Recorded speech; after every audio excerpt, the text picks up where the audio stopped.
Okay, this video is about what you do when you catch fish. A lot of people don't know you can leave your fish in a container in a refrigerator. They've been in there for 2 days. The eyes are not cloudy. The gills are red and fresh. So no damage has been done to the fish at all, because when you come from fishing, you're very tired. And another thing that you need to know is if it's winter, when it's very cold, or if it's summer, very hot, you're able to do your cleaning here in the house. And we're going to go ahead and show you how fast you can work. This is on trouts, you can do that.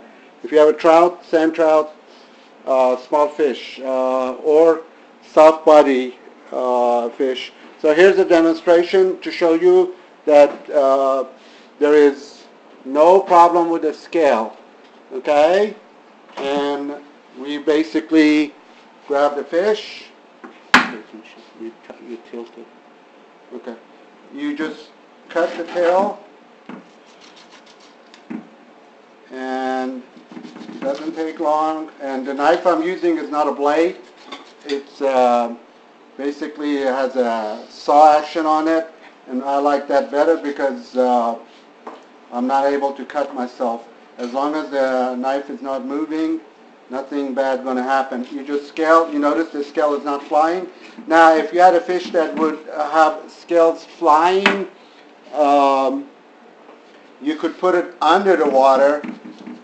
And the main purpose of this video is not how to clean fish. It's to let you know you can do it inside the house, and it doesn't take long to clean one.